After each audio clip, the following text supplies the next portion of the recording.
je me lève déjà, il est 6 heures. Donc, Okay. à 7 heures, je pars faire mon sport. C'est tout, quoi. À 7 heures, j'ai fini ma journée. Ça va. C'est à l'heure où tout le monde se lève habituellement. Moi, je suis tranquille, quoi. Et là, forcément, tu te rends compte que tu as d'autres sources de revenus, quoi. Tu te dis, allez, je peux former une personne pour 2000 balles sur 30 jours. Ça te fait 2000 balles en plus dans ton chiffre d'affaires. Il y a quand même une part de timidité, hein, parce qu'à la base, je me suis foutu sur le web parce que j'étais quelqu'un d'assez timide. Quand j'ai vu à quel point comment ça pouvait tourner, là, j'ai eu vraiment ce déclic de c'est génial quand même d'écrire sur une page et de réussir à vendre quelque chose sans être devant le client, quoi. Après, je me disais, putain, gagner 1 million alors que j'ai mon petit frère qui était en train de bosser dans le métro. J'avais peut-être 5000 personnes connectées sur mon site web en un coup, quoi. Sur une période d'1 heure, et après, le deuxième mois, justement, là, il y a eu tellement de monde, le site était assez lent quand même, mais au bout de 5 minutes, tout était vendu, quoi. Donc, Alors, je suis très content d'accueillir Jérémy Allard. Salut Jérémy. Salut Anthony. Salut. Alors, ton job, c'est de proposer des conseils pour améliorer les ventes dans une newsletter. Tu parles aussi d'augmentation de fréquentation grâce au SEO. Tu es l'auteur d'un petit livre que tu envoies en fait tous les trimestres. Tu vas bientôt avoir une boutique en ligne, une boutique physique. Je pense que tu as déjà une boutique en ligne et tu organises régulièrement des tables rondes. Je ne sais pas si j'ai tout dit, s'il manque des choses. Tu as à peu près tout dit. Il y a des tables rondes et des formations live aussi. Je fais des lives sur 3 jours souvent. Okay. Là, ça dépend. Les tables rondes, c'est assez régulier. Les lives, c'est quand ça vient, quoi. Ok, ça marche. Et qu'est-ce qu'il y a peut-être quelque chose que tu voudrais partager que les gens ne savent pas sur toi ou Ce que les gens ne savent pas sur moi, si je parle de ma newsletter, ils me connaissent un petit peu tous, ils connaissent bien ma vie, mon existence. La seule chose que je peux dire qui peut pas mal choquer les gens, c'est que j'ai réellement bossé qu'1 an et demi pour un patron. J'étais éducateur à la base. Et puis après, je me suis intéressé un petit peu à la bourse pour financer un projet. Finalement, je me suis intéressé à la vente et tout le tralala. Donc voilà. Ok, bon, on va voir ça en détail. Du coup, tu as commencé tes activités sur le net en 2009 avec des e-books, c'est ça? 2009-2007 même, j'ai commencé beaucoup plus tôt. Ouais, 2007 parce qu'en 2008, ça marchait déjà très bien. Okay. C'est à ce moment-là que j'ai commencé à arrêter vraiment mon boulot d'éducateur et à bosser pour mon compte, quoi. Donc à partir de 2008, tu étais libre financièrement, enfin ce qu'on appelle libre financièrement, c'est-à-dire que tu vivais de cette activité, quoi. Ouais, en fait, libre financièrement, pour moi, le but du jeu, c'était d'arriver à mon salaire d'éducateur. Ok. Donc, pendant un moment, c'est assez compliqué parce que tu passes de 2 salaires à plus qu'un, mais tu sais que tu arrives à te financer toi-même un salaire, quoi. Okay. Donc, c'est plutôt sympa. Ouais, donc j'ai arrêté à ce moment-là. D'avoir l'indépendance en quelque sorte. Ouais, une grande liberté, quoi. Ok, et on va parler de ton aventure bien sûr aujourd'hui. Quand est-ce que tu as compris que tu voulais devenir entrepreneur? Est-ce qu'il y a eu un déclic à un moment donné? Alors, est-ce qu'il y a eu un déclic? Je suis pas certain qu'il y ait eu un déclic, hein. Moi, à la base, je voulais, si tu veux, en tant qu'éducateur, je voulais lancer une ferme pédagogique pour les personnes inadaptées physiquement, mentalement. Et ferme pédagogique, donc ça incluait l'achat d'une ferme. Donc, forcément, il faut un sacré budget. Et ce budget-là, c'est pas en étant éducateur que tu vas le trouver forcément, parce que c'est quand même des petits salaires. Là, je me suis dit, c'est tout, il faut que je trouve une alternative pour me payer ma ferme. Et c'est comme ça que je me suis intéressé au web et par la suite à la vente. Et quand j'ai vu à quel point comment ça pouvait tourner, là, j'ai eu vraiment ce déclic de c'est génial quand même d'écrire sur une page et de réussir à vendre quelque chose sans être devant le client, quoi. Et ça a commencé à me passionner vraiment et je me suis intéressé vraiment à tout après par la suite. Et ça s'est passé comment justement cette première fois où quelqu'un t'a payé parce que ça, on s'en souvient tous, quoi, je pense, la première fois que quelqu'un a son numéro de carte. Moi, c'est un petit peu une réaction que j'ai quand j'ai des abonnés qui se lancent sur Internet, quand ils font leur première vente. Je vois d'après leur réaction si ça va vraiment marcher pour eux ou si ça va pas marcher, parce que justement, comme tu dis, la première vente, c'est un truc dont on se souvient vraiment longtemps. Moi, ma première vente, en fait, c'était un truc vraiment bidon. J'avais acheté j'étais tombé sur une page de vente qui me vendait une page de pub. Donc j'avais une sorte de site web vitrine d'une page en sous-domaine, je crois, ou en répertoire, une URL particulière en fait, où il n'y avait que des pubs dessus, mais c'était des liens d'affiliation pour moi. Donc si je vendais une sorte d'espace, enfin un truc de 7 espaces publicitaires, c'était moi qui touchais la commission. Et je me souviens que la première vente que j'ai fait, justement, j'ai touché 30 €. C'était en affiliation ouais, du coup c'était en affiliation, et là je me suis dit, merde, j'ai réussi à gagner 30 € sur internet, c'est quand même génial, quoi. Là j'étais fier de moi, je me suis dit, là c'est tout, maintenant il faut que j'apprenne des choses et que je lance le truc. Que tu améliores le processus. Ouais. Ok. Et du coup, ça ressemble à quoi maintenant, une journée type Une journée type chez moi? Ou à quoi ça ressemblait une journée type avant et à quoi ça ressemble une journée type maintenant? Alors une journée type avant, quand j'ai commencé sur le web, je bossais toute la journée, je bosse encore toute la journée parce que ça me passionne, mais c'est plus la même chose. Mais avant c'était, j'ai fait pas mal de prestations déjà, donc de la prestation tu es sans arrêt à contacter le client, discuter avec le client sur ce qu'il veut, ses besoins, ses objectifs aussi. Et tu finis par devenir vraiment, quelque part t'es dépendant de tes clients, parce que si eux ils réussissent pas, là c'était dans le référencement, donc faut du résultat, sinon tu te fais taper dessus. Est-ce que j'ai envie d'être payé si je fais pas de résultat? Pas vraiment. C'est ça. C'est une question d'éthique après.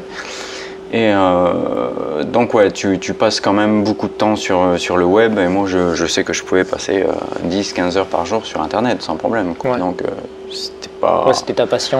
C'était ma passion, donc je m'en foutais un petit peu quelque part, mais après c'est pas forcément l'idéal pour une vie de famille, une vie de couple, c'est pas top. Mais quelque part j'avais ma liberté, alors qu'aujourd'hui ma journée type ce serait me lever le matin, rédiger mon email quotidien, aller faire mon sport, j'ai fini ma journée, quoi. Donc quelque part je pourrais dire pouf, c'est tout, je m'arrête là. Donc à 10h, tu as fini ta journée À 10h, je me lève déjà, il est 6h. Donc à 7h, je pars faire mon sport. À 7h, c'est tout, quoi. À 7h, j'ai fini ma journée. Ça va. C'est à l'heure où tout le monde se lève habituellement. Moi, je suis tranquille, quoi. Après, je sais que je vais faire mon sport, mes activités. Puis après, tu restes passionné. Donc forcément, tu repasses ton temps sur Internet. Je viens comme ici à la station... dans un espace de coworking pour bosser, pour rencontrer du monde, etc. Ouais, ce qui te fait vivre, ça tient en 1 heure par jour. En 1 heure par jour et 8 heures tous les trimestres pour rédiger le bulletin. Ok. Et donc tu dirais qu'actuellement tu vis un peu la vie de Tim Ferriss avec sa semaine de 4 heures? C'est à peu près ça, quoi. Si par exemple tu l'as pas fait tout de suite, je sais pas si ça a été le cas ou pas, mais si tu l'as pas fait tout de suite de devenir entrepreneur, qu'est-ce qui t'a retenu à l'époque où tu devais le... Ce qui me retenait à l'époque, c'était vraiment le côté financier, quoi. Je savais pas si j'étais capable de le faire, si j'étais capable de me gérer moi-même tout seul. Parce que je suis pas non plus un mec super organisé, c'est pas... Enfin, c'est pas fait forcément pour tout le monde. T'as beaucoup de gens qui vont pas réussir à se bouger s'il n'y a pas un patron derrière. Moi, je me disais, est-ce que j'en suis capable, quoi. Donc, tu te poses beaucoup de questions par rapport à ça, quoi. Ouais, l'autodiscipline, la gestion financière aussi. C'est assez ça. Ouais. Est-ce que actuellement tu es entouré d'une équipe? J'ai vu qu'il y avait un certain Benjamin. Dans tes newsletters, tu parles de temps en temps de personnes. Ça va être des partenaires plutôt. J'ai pas mal de partenaires avec qui je bosse, à droite à gauche, ponctuellement ou sur plus long terme. Équipe, réellement, j'ai pas vraiment d'équipe, à part Lucie qui s'occupe des impressions et des envois du parasite. Et sinon, pour l'instant, j'ai personne. Après, là, pour la boutique, ça va être autre chose, c'est un autre business. Donc là, forcément, il va me falloir une équipe, ça va être beaucoup plus compliqué. Et je veux pouvoir tout gérer, donc là, forcément, je vais avoir besoin d'avoir des personnes sur le côté, quoi. Là, ton business actuel, tu n'as pas besoin d'équipe pour travailler, à part des partenaires, mais tu n'as pas besoin de fonder une entreprise classique du terme, quoi. Actuellement, non, j'ai pas besoin d'avoir tout ça, je suis assez tranquille. Et non, c'est vrai que là, c'est qu'un email à faire tous les jours et un bulletin à rédiger tous les trimestres. J'ai besoin de personne, quoi. Donc là, c'est plutôt cool. Et de temps en temps, d'organiser des tables rondes, des choses comme ça. Ouais, mes tables rondes, c'est pareil, je réserve une salle ici, de toute façon. Et après, j'organise tout seul, donc c'est un restaurant réservé le midi pour pas avoir à faire à manger. Bah, après c'est tout quoi. Mon truc est fait, mon pitch est fait, j'ai besoin d'un écran, un ordinateur, tu fais ça depuis tellement longtemps que tu sais quoi faire. Bah, après c'est ça, c'est que quand tu fais ça depuis 15 ans, tu as les connaissances, donc tu sais ce qui va se passer. Après c'est pareil, je prends 10 personnes, je prends pas 500 personnes. Si je prenais 500 personnes, j'organiserais la chose autrement. Là les tables rondes, c'est en plus pour rencontrer mes abonnés, parce que quand tu es sur internet, bah, tu vois pas tout le monde non plus. Là, c'est l'occasion de rencontrer les gens et c'est pareil. Après, je sais que c'est une journée qui va être rythmée selon leurs questionnements, leurs besoins, donc c'est assez ouvert, quoi. Ouais. Et du coup, je pense qu'on a tous plus ou moins des mentors qui nous ont passionnés. Ah oui. Ouais, pour la petite histoire, tu fais partie d'un de mes mentors. Toutes les personnes que j'interviewe, généralement, c'est mes mentors qui me passionnent, donc ça me fait toujours très plaisir de les rencontrer. Est-ce que toi, tu as des mentors qui t'ont, si par exemple, tu en aurais 3 à citer, des mentors qui t'ont vraiment influencé dans ton travail? Si j'en ai 3 à citer, ça va être beaucoup en rédac pub, copywriting, donc ça va être le premier qui m'a vraiment influencé, ça a été Christian Godefroy. Ouais. Qui est malheureusement décédé aujourd'hui. T'as pas eu l'occasion de le rencontrer? Non, ça fait 15 ans en revanche, c'était quelqu'un à qui j'envoyais un email une fois par an pour lui poser une question particulière tous les ans, et il me répondait dans la journée souvent. Un des deuxième mentor, troisième mentor, sont 2 Américains. J'ai Gary Bencivengo pour le copywriting, un très grand copywriter. Très bon. Et Gary Albert, qui lui est excellent aussi en copywriting et en marketing aussi. Moi j'aime bien ces 2 côtés-là chez lui, c'est qu'il a aussi les idées derrière pour les ventes, et qui sont assez géniales, quoi. Donc des gens que tu pourrais pas forcément rencontrer à l'heure actuelle. Non, quoi. Gary Albert est décédé aussi, et Bencivengo, il est en retraite. Ok. Et est-ce que tu as déjà rencontré un mentor? Non. Ok, tu penses qu'il n'y a pas besoin de rencontrer ses mentors pour non, je pense pas. Apprendre d'eux? Je pense que tu peux avoir des petites ficelles peut-être.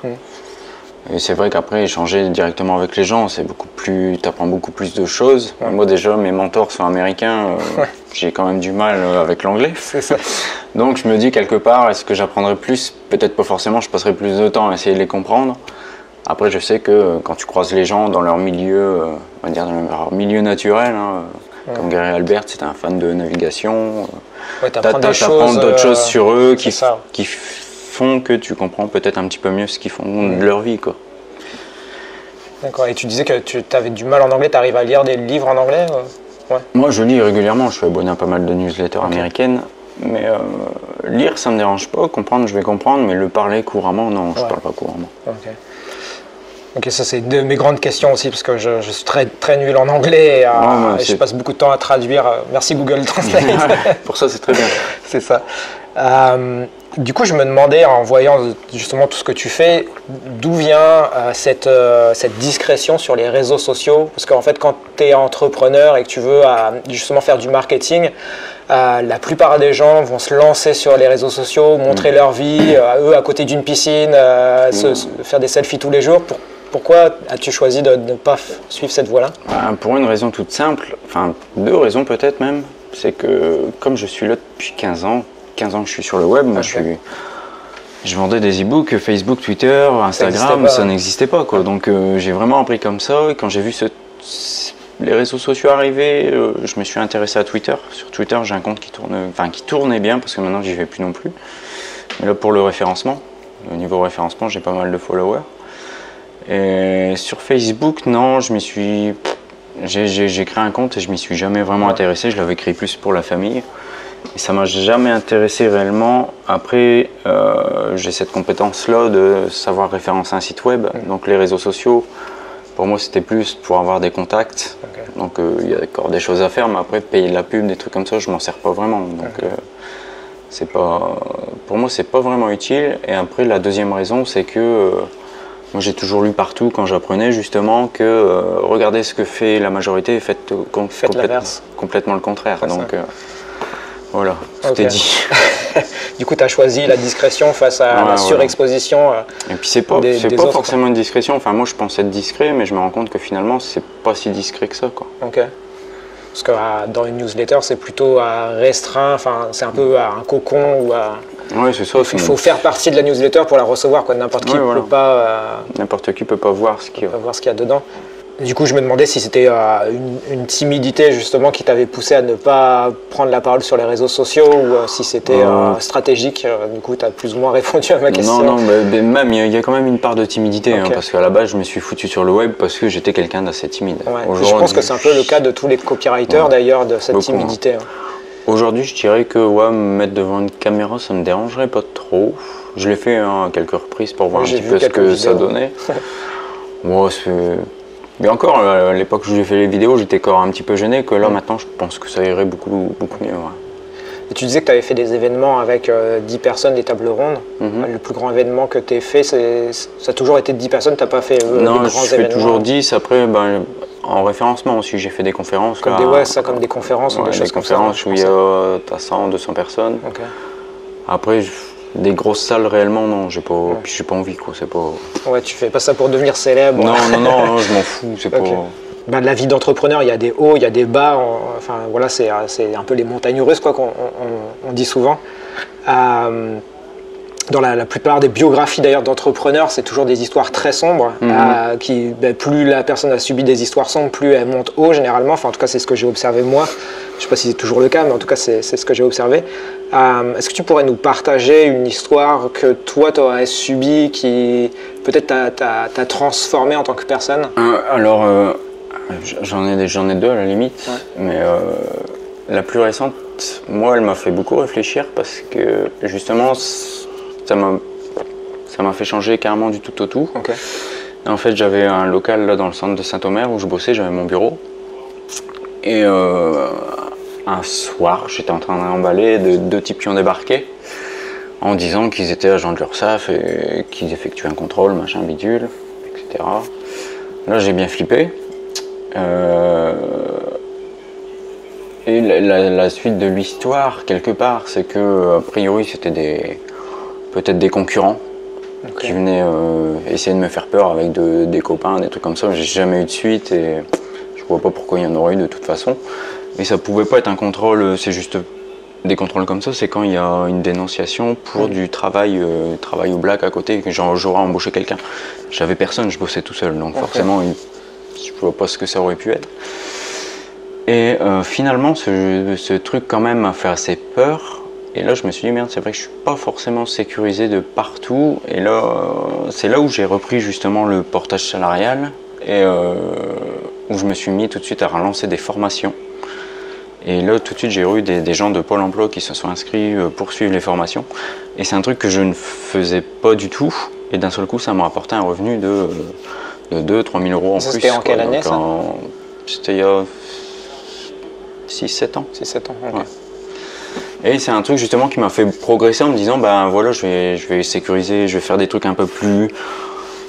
C'est pas que j'avais l'impression de faire des trucs pas clean sur le web, mais sur le web, les gens savaient... Même encore aujourd'hui, les gens se demandent de ce que tu fais réellement quand tu dis que tu bosses sur le web. Parce que j'ai eu une histoire par le passé aussi avec la répression des fraudes. Ah. Mais là justement, ça m'avait fait un petit peu peur et je m'étais dit, je vais faire des trucs carrés, je vais faire des formations, je vais pouvoir pointer les gens, j'ai un numéro de formateur aussi également. Et là forcément, tu te rends compte que tu as d'autres sources de revenus, quoi. Tu te dis, allez, je peux former une personne pour 2000 balles sur 30 jours. Ça devait être 2000 balles en plus dans ton chiffre d'affaires. Et c'est là où tu te dis, effectivement, quand tu as un problème qui arrive, tu arrives à trouver une solution qui va t'élever un petit peu plus. Donc c'est pas un truc énorme, hein. J'ai pas gagné 1 million du jour au lendemain, mais ça a été un levier un petit peu plus. Et ça t'a fait changer de direction, parce qu'à l'époque tu prenais ça m'a fait un petit peu changer de direction. Total, après, suite à ça, je me suis dit, je peux plus de local dans le centre. J'ai laissé tomber le local, j'ai rebossé à la maison. C'est là que j'ai lancé le Parasite, en fait. Okay. Donc c'est vrai que ça a beaucoup changé, quoi, en fait. Et pour quelle raison tu avais voulu avoir un local en centre-ville? L'ego, la fierté, je voulais un truc en centre-ville. Ça a duré 2 ans, c'était parfait, c'est très bien. Après, je savais très bien que j'aurais pas de clients spécialement sur Saint-Omer. Et je présentais création de site web, référencement, donc j'ai vendu un site dans le coin, mais c'était pas... Je crois que c'est un peu le syndrome de toutes les personnes qui se lancent. Ils veulent d'abord avoir un bureau, après un comptable, après choisir les... En fait, c'est exactement faut d'abord commencer par le business model, construire le business model avant d'acheter le bureau et, c'est tout à et fait le fauteuil. Là, j'avais les moyens, donc je l'ai fait, mais Je sais que ça m'a permis de rencontrer des gens du coin, des designers, des développeurs. Ça, c'était cool, mais après, en tant que client, vraiment, non, j'avais pas. Donc, je payais quelque part un local pour rien. Okay. Alors qu'ici, à la station, par exemple, bah, là, pour l'instant, c'est gratuit. Là, tu rencontres plein de monde. Ok. Et du coup, ouais, tu disais que tu avais 2 histoires en tête. Ouais. Alors là, la deuxième, mais la deuxième, c'était au tout début, quand j'ai commencé, au niveau marketing, je me débrouillais déjà pas trop mal. Et j'avais des bonnes listes et j'ai voulu aider le copain d'un copain qui se lançait sur le web. Okay. Et en fait, j'ai pas fait attention, je savais pas ce que c'était que le pyramidal à l'époque. Donc moi, j'ai envoyé tous mes abonnés chez lui et malheureusement, il s'appelait Jérémy aussi. Okay. Et à la répression des fraudes, quand ils ont épinglé le site web, ils ont confondu lui et moi. Donc à cause du prénom? Ouais, à cause du prénom. Et en fait, comme c'était moi qui avais envoyé le plus de monde sur son truc, quelque part, je pouvais pas dire bah non, c'est pas moi parce que j'avais participé quand même. Mais en fait, ils nous ont confondus. Après, j'ai jamais rien dit. Je me suis tapé une amende de 300 balles pour 50 balles que j'avais gagné. Quoi. Okay. Mais pendant un an, tu flippes parce que tu as la répression des fraudes, tu as le commissariat, le juge, tu passes au tribunal. Tu rigoles pas, moi j'avais, je sais pas, 23, 24 ans, j'ai pas rigolé quoi, c'était pas marrant. Ouais, tu m'étonnes. Et c'est pendant un an, tu flippes parce que tous les jours tu regardes dans ta boîte aux lettres quoi. Ouais. Et là c'est pareil, après tu te dis bon c'est tout, je fais tout clean, je fais plus de pyramidal déjà. C'est ça. J'arrête tout ça, le MLM, de toute façon faut pas me demander d'y toucher, j'y toucherai pas. Ouais, c'est ça, le dropshipping c'est pareil quoi. Dropshipping à la limite, si, mais du MLM, du multiniveau, non, je ferai pas, parce qu'en France, il y a toujours, il y en a qui trouvent des failles pour que ça passe, ce soit légal, mais il y a toujours des failles. Je crois que Gary Albert aussi disait ça, qu'il envoyait chez tout le monde qui veut faire du MLM. Ouais, bah lui, il l'a fait de la prison. Ouais, d'ailleurs, c'était pour une raison un peu similaire, parce que... Un petit peu dans le même style, ouais. Il a été en prison à cause de ses clients qui ont fait de la merde. Il a été accusé à la place de ses clients. Ouais, c'est ça. Ok, et du coup, ouais, tout ça, ça t'a fait grandir en fait. Est-ce que tu peux nous parler justement peut-être d'un truc qui t'a fait basculer dans un processus plus facile, un moment un peu éclairant dans ton entreprise où, parce que là on vient de partager des moments sombres qui étaient difficiles quoi. D'ailleurs, je crois que tu parles dans tes newsletters d'un moment où tu avais des problèmes aux poumons et que ça t'a... Ouais, mais problèmes médicaux. Ouais, problèmes médicaux, ça c'était vraiment il y a longtemps. Bah, c'était il y a 8 ans, mais le dernier, il date de 2 mois, donc j'en ai fait un il n'y a pas très longtemps. Ok.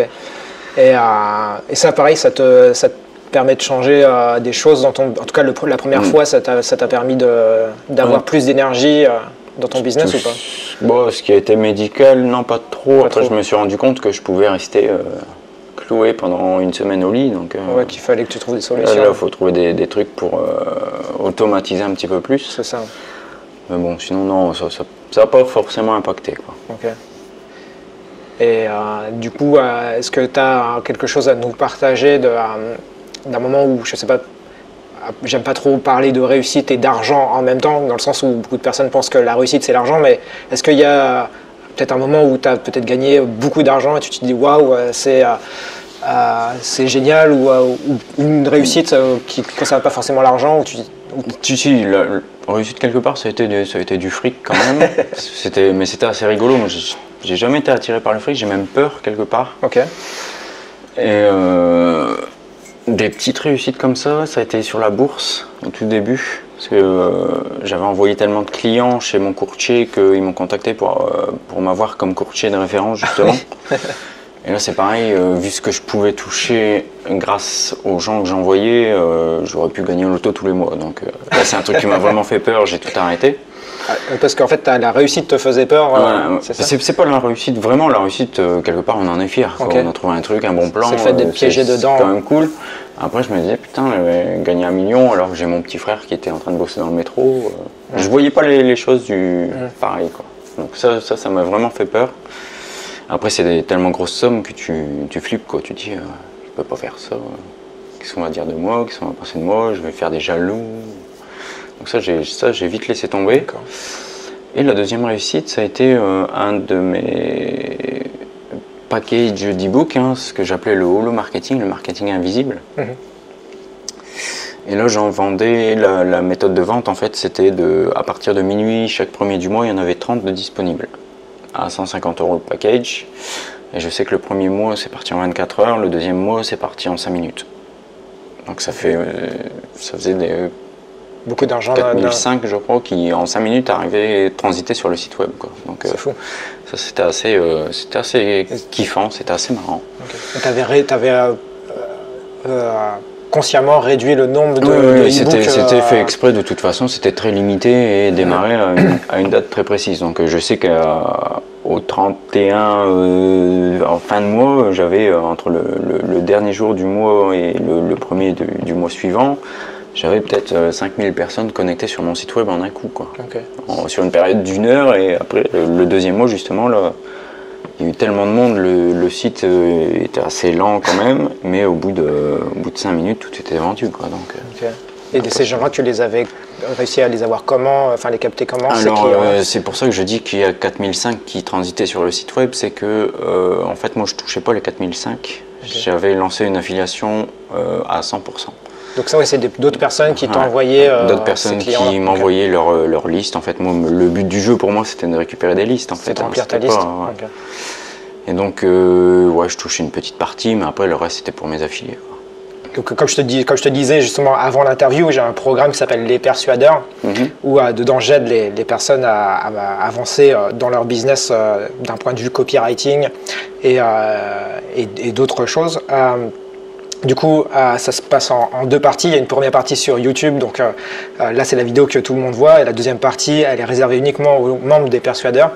Donc là, on va dire au revoir aux personnes qui sont sur YouTube. Juste avant de leur dire au revoir, où est-ce qu'on peut te retrouver pour ces personnes-là? Sur mon site perso pour l'instant, hein, jérémy-allard.com. Ok. Donc c'est mon site principal, quoi. Après, je peux en donner au moins 50 de sites. Mais... C'est là où tu fais venir toutes tes personnes. Là que tout démarre. Ok, ça marche. Chaque mois, vous pouvez recevoir chez vous un livret contenant des informations indispensables pour convaincre et persuader. En bonus, une vidéo, un plan d'action et une interview d'experts non censurés, jamais diffusés. Si la recherche de vérité à propos de la création de valeur est une de vos obsessions, rendez-vous sur le lien en description.